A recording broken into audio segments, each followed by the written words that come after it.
Welcome back to the Funding Blueprint, the podcast where we break down what it really takes to build, fund, and scale a startup today. I'm your host, Cece Nahaman, and in today's episode, we're talking about something every founder thinks they've nailed until it starts falling apart, the foundation of your business. And there's no better person to guide us through this than Brian Moran. Brian brings over 30 years of deep experience in the small and mid-sized business world. From publishing national business magazines to advising startups, running 3 companies of his own, and holding senior roles at the Wall Street Journal and Entrepreneur magazine. He's helped thousands of founders spot what they're missing, fix what's not working, and scale smarter, not just harder. Today we're diving into what Brian calls the hidden cracks in a startup's foundation, the structural weak points that stall growth, cause chaos, or even sink your business if you don't catch them early on. You'll hear real talk on what makes or breaks a business in its early stages, what to audit if you feel stuck, and how to build something that lasts. Stick around, this is one of those conversations that could shift the way you see your business forever. Let's get into it. Brian, welcome to the show. Cece, thank you so much for having me. I'm excited to be on your podcast. Of course, we're excited to have you as well. So let's just jump right into it. Let's start with something you've seen time and time again. Every startup is focused on growth, but there are issues simmering just below the surface, cracks that can compromise everything if left unaddressed. Right. So Brian, from your perspective, what are some of those hidden cracks founders should be paying attention to early on? Well, there are 2 types of cracks that I see often. They're the ones that are, involved with the tangible assets of their business, like sales and marketing and the tools that you're using to grow your business. Do you have the right tools in place? Are you measuring the right metrics? Do you have the right people in the right positions? If there's a misalignment there, it's things won't run smoothly and efficiently. But the ones more often than not that trip up startups especially are what I call the intangible assets in business. And that's the stuff that's harder to measure, but it's equally as important when trying to grow your business. And, that could be things like a lot of times I see partners just have a misalignment of their values and what they expect out of the company and where they want to take it. And suddenly one partner's going in one direction and the other partner's going the other direction. And, you can tear the fabric of a company apart. And there's stuff like accountability, discipline, commitment. We talk a lot about that in the work that we do. DCA, right? Discipline, commitment, accountability. I call that the secret sauce to success in business. And when you don't have that, the cracks will start to appear because mistakes will happen and no one's being held accountable to them and they'll just grow. Yeah, definitely. I kind of want to hone in a little bit more on those intangible assets that you were talking about. These aren't usually the first things on a founder's checklist, but they can have a huge impact on a company's success or stability, like you've said. So can you break down a little bit more what these intangible assets are and why they should matter so much, especially in the early stages of starting your own company? Yeah, well, everybody likes to think that when they start a business, the point of success is going to be from A to B, right? It's a straight line. I get in my car, I drive straight down the road, and boom, I'm going to achieve my goals. It's not like that, right? I don't have to, if you're starting a business, I don't have to tell you all of the obstacles and trials and tribulations you're going to hit on that path to success. It's a very rocky ride, right? You're going to overstate revenue, you're going to understate expenses, and that takes a toll on a founder. And it's that mental aspects that you really need to keep an eye on. And not only for yourself, if you are a solo entrepreneur, then it's just you. You really need to have advisors and coaches who can help you, who can see what you don't see and say, hey, you know what, Brian, let's take a break. Well, let's go down to the beach and go have some lunch and just really kind of clear our minds. That's huge. But if you have employees and you have partners, you need to have that open dialogue. Like, hey, how are you doing today? Yeah. Yesterday was brutal, right? The bank didn't give us the money, or our largest customer just left us. We really that was hard. Let's take a mental health check on each other. What are you thinking right now? Can we get back up, dust ourselves off, and move on? Or is this something that we should focus on? So it's that sort of parts of the business, that take its toll on founders. And at some point, trust me, in the first year, more often than not, you will come to a point where you're going to go, is this really worth it? Like, why don't I just go back and get a job in corporate America and call it a day? I tried, it didn't work. And that's where you really need somebody else to say, you got this. You really do. And that was hard, but you survived it, and you will move on. Yeah, definitely. Kind of, I know you talked about there's the two subsets of cracks that can form, the tangible and the intangible, like you were just mentioning. So once those cracks start forming, it can be tough to play catch up. So I'm curious, what causes these cracks in the first place? And are there common patterns or missteps you've seen that tend to set the stage for these deeper issues? And more importantly, what can they do to stop them from forming in the first place, or are they just inevitable? It's a great question, actually. Yeah, they are inevitable. You will get cracks in the foundation. And there's this great, I think it's a Japanese term called katsugi, where when like a bowl breaks, right, what they do is they repair it with gold paint. And it's supposed to enhance the value of the bowl and make it stronger. So I always talk about that, the practice of, again, I hope I'm saying right, katsugi, where you will have a crack in your foundation.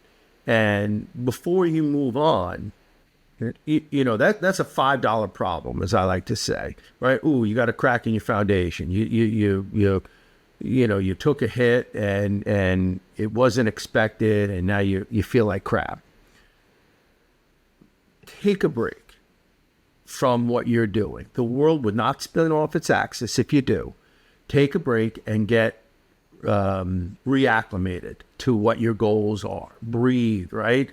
And that stays as a small crack, and you fill it in.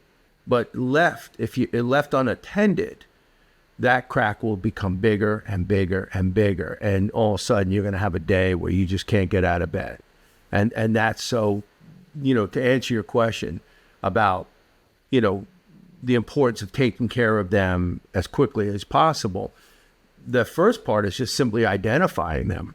Yeah. Identifying that, hey, we wanted to have this company culture of, a strong, positive, inclusive company culture, and right now it's anything but. We have 10 people on our team, and I just took a straw poll, and 7 of them are not happy. They're disengaged.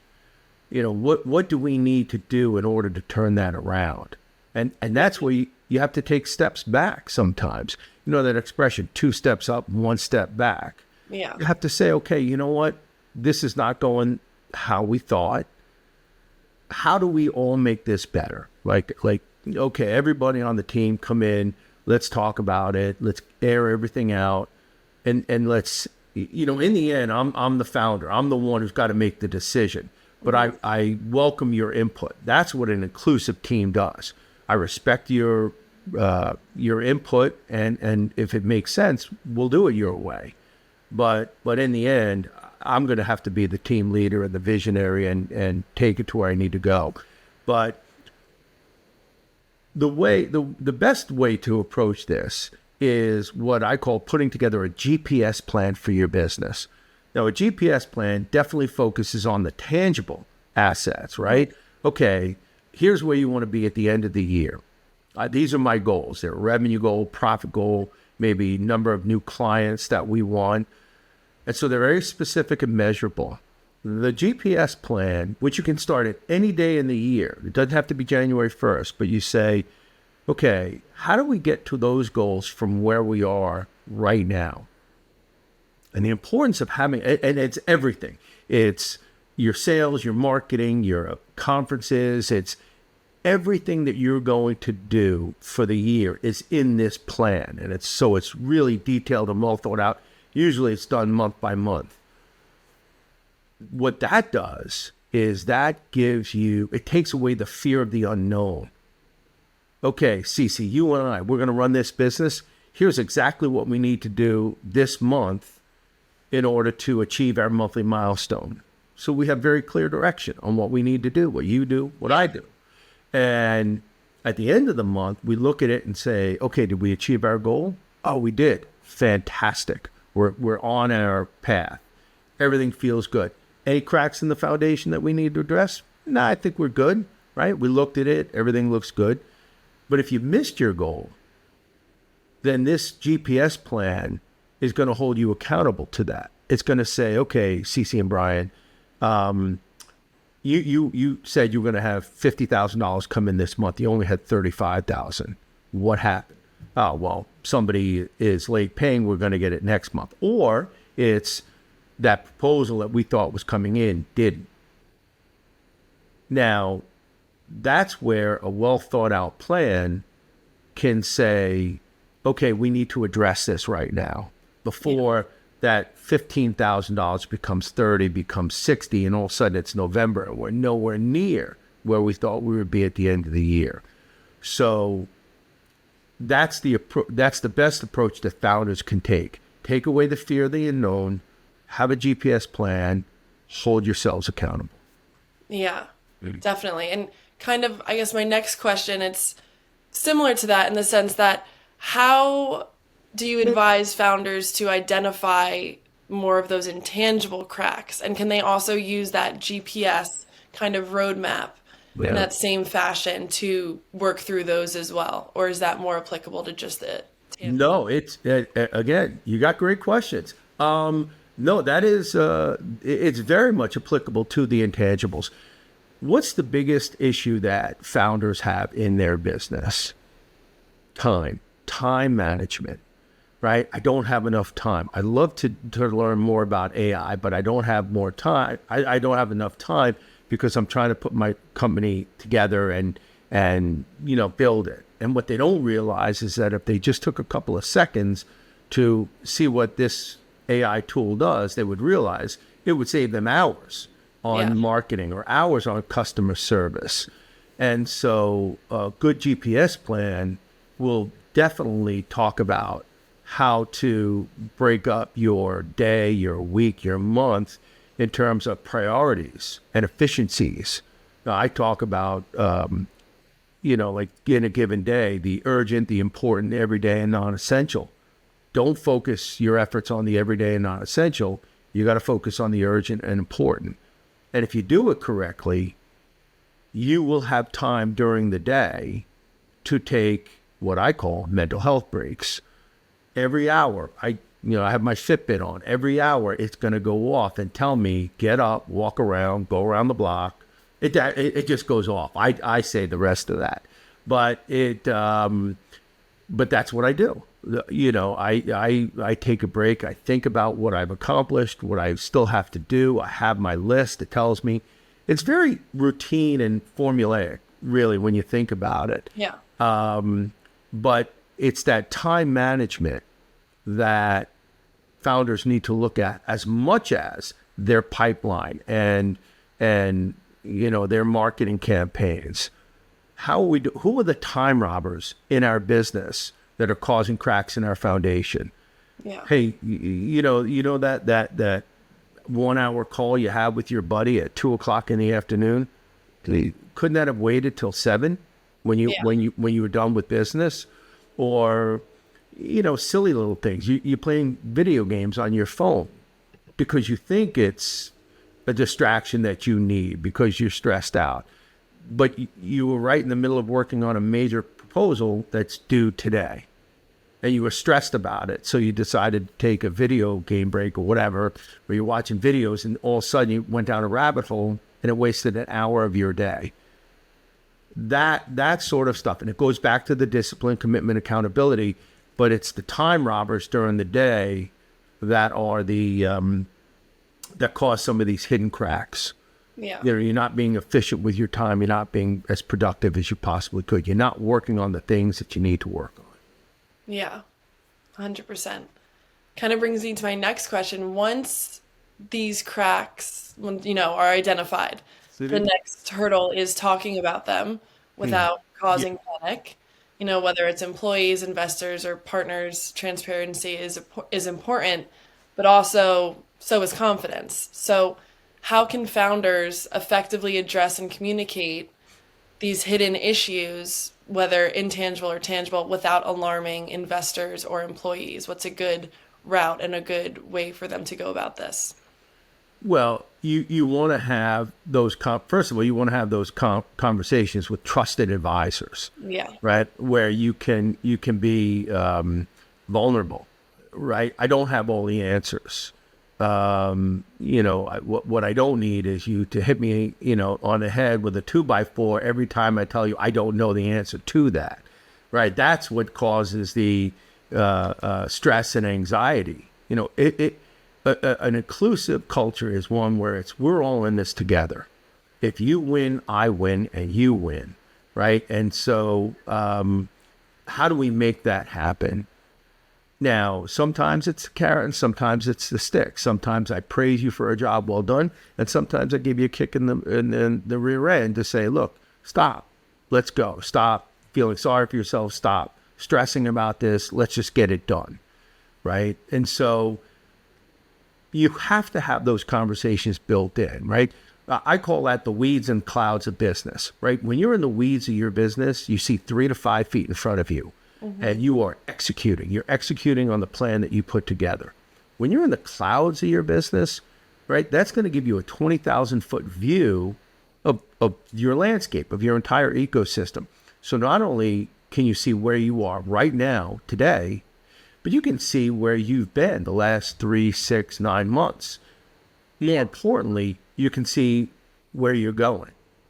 Because you're looking at the trends, you're looking at the economic indicators and what you're forecasting for the next 3, 6 months, right? So that cloud, portion of the business, that's where the strategy and planning comes in. You can't execute in the clouds, and you really shouldn't strategize or plan when you're executing, when you're in the weeds. That's how accidents happen, right? And so know when you should have those conversations. If you or I are in the middle, we're about to walk into a sales call, and it's a big one, and you hit me with a cloud question, bad timing. Yeah. It's like, you know what? We have a meeting on Friday to discuss that. Now's not the time. And that's where you understand the cadence of the company. We're in the weeds. Let's focus on execution. But what I find with most businesses is that they don't have those cloud conversations, or they get stuck in the clouds and they don't execute. The paralysis by analysis. They spend so much time trying to figure out the answers that they don't execute, and then opportunities pass them by. Yeah, definitely. Kind of circling back a little, I know you were talking about company culture, and it seems like a company's culture can either be a stabilizing force or a breeding ground for possible dysfunction. Yeah. So, how have you seen company culture play into this equation? What role does company culture play, in either preventing foundational cracks or possibly worsening them? Gallup, the research company, does a great poll on employee engagement levels. And these are answered by employees. And what Gallup does is they put employees into 4 categories. Actively engaged in the business. I call that running to work every single day. You're excited to get to the office. Then there's engaged, disengaged, and actively disengaged. And those are the shit stirrers, right? Those misery loves company, right? I hate this job. I hate everyone here, and I'm going to bring everybody down with me, right? I'm going to be like a disease that spreads throughout the company. if you have 10 employees in your business, hell, if you have 5 employees in your business, you need to know what quadrant those employees fit into. Now, how many actively engaged do you have? Those people, stay out of their way. They're your best advocates, their best champions. They're going to be the ones who talk about your, the great things about your business when you're not in the room. The engaged, yeah, we like them. They're great. And they're the ones who are good at what they do, and they bring a positive influence. The actively disengaged, you need to help them find another job. Either, depending on what type of founder you are. This could be somebody who's playing out of position. I like to talk about baseball a lot. You got a left fielder, a natural left fielder who's playing shortstop, right? And they hate it, and they're not happy. They don't like coming to work every day, and they're just out of sorts. You might say, would you like to play left field? Now, that's a leap a little bit to take somebody who's actively disengaged and making them engaged. So if that's not the case, and I don't see that happen as often as I'd like to, it might be, we're going to trade you.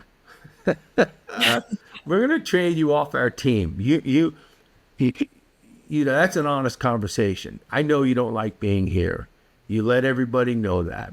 Let's figure out what we can do to help you find the job that you want. Now, I'm willing to let you work here, but you have to stop with the bad talk, right? The negativity, and let's figure out what you want to do. That's what a good leader will do. Not a bad leader, but the average leader will just go, you know what? I'm tired of your nonsense. You're fired. Yeah. And that's nobody likes to see that, right? Nobody likes to see, unless that person was so difficult and they made things so bad for everybody else, and everybody's cheering as that person walks out the door. More times than not, though, it isn't that way. So always try and take the high road. The real opportunity for companies is the disengaged employees, and they make up a fair amount of most companies. So the bigger your company gets, understand you're going to have more disengaged employees than you think. If you want to turn ordinary into extraordinary, you focus on the disengaged and you get them engaged. And that's the conversation. Cece, I love the work you do. I think you're great. You're a strong asset to the company. I notice a little bit how sometimes your work is off, or you don't seem to be in the game 100%. What can we do to help you get engaged? Now, here's the amazing thing about it. Opening that discussion, Cece. Mm-hmm. It has nothing to do with your company.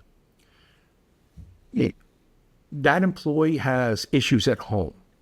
It's sometimes it has to do with mental health. Either they're struggling with some mental health issues, or they're a caregiver to somebody, or maybe their parents are getting older and something's happened, or somebody's sick, anything like that, and they don't have anybody to talk to. Now, that's not an easy conversation to have. I always say when you open that door, you can't just dip your toe in the water and then shut the door. Yeah. You have to kind of commit to that employee and to your company to say, look, we can't make our business one long therapy session, but I value all of you, the whole person that comes to work every day. So if there's something we can do for you, whether you need somebody here to talk to or you need professional help outside of work, we're here to support you, because that's what this company stands for. Once you have those conversations and you're committed to it, a lot of the intangible cracks start to disappear. Definitely. I want to kind of round things out a little bit. I'm going to, we have to wrap this up shortly, but what specific, I know you mentioned, as your company starts to grow. Yeah. So do those that pool of disengaged employees can as well. So right. As a company grows and those cracks can get amplified and that pool of disengaged employees can grow, scaling brings new complexities, pressures, people into the mix. So final thoughts, what's a specific strategy or multiple, that founders should use to ensure that their foundational integrity remains strong and intact, no matter to what size they scale? I would empower people in my company to be like team leaders. Yeah. So if you have sales, marketing, customer service, HR, IT, whatever, I would designate people in those areas as team leaders. Hey, listen, Sue, you run IT for us and you do a great job. I'm going to ask you to do a little bit more. Let's keep, your finger on the pulse of what's happening so that if there are any hiccups along the way, you come to me and we can talk about it. I'm going to empower you to do that. And Tom in customer service, these people are the front lines of our company, right? And I don't want anybody having a bad day and then talking to our customers on the phone. Yeah. So I'm going to empower you, but I'm going to hold you responsible. So, with that responsibility, with freedom comes responsibility. You want me to empower you? I'm happy to do that. But I need you then to be this team leader that we need. And we'll meet on a regular basis, all of the team leaders. We're going to get together. We're going to talk about what's happening, where we see. That's a cloud meeting right there. And, now these people feel like they're an integral part of the success of this company. Yeah. And they should be rewarded for that success. And everybody sees it. That to me is, if you can do that early on, one, you'll retain your best talent. You'll get people to stay, even though other companies are offering them more money, more opportunity, because they don't know that they will get this same kind of culture in that new company. But that really is, to me, the one piece of advice. If you're a growing entrepreneurial company and you are the founder of it, share the responsibilities. Don't let it's hard to do. It is. That's the biggest issue that most founders have, giving up responsibility. But you will find that shared responsibility will be the result in so much greater success. Yeah, I love that. Unfortunately, that's a wrap on this episode of The Funding Blueprint. Huge thank you to you, Brian, for sharing all of your wisdom and a straight up look at what it takes to build a solid business from the ground up. From uncovering the hidden cracks that quietly threaten your startup stability, to understanding the power of intangible assets and how culture can make or break your foundation, Brian reminded us that success isn't just about speed or scale. It's about structural integrity. It's about the details that don't show up on a dashboard, but determine whether your business can weather the storm. If today's conversation got you thinking about your own foundation, don't wait for the cracks to widen. Learn more about Brian's work at Small Business Edge and tap into the insights, tools, and support that can help you build a company that actually lasts. Thanks again for tuning in. Be sure to subscribe, leave a review, and share this episode with a founder who needs to hear it. We'll see you next time on The Funding Blueprint. Thank you, and thanks again, Brian. Thank you.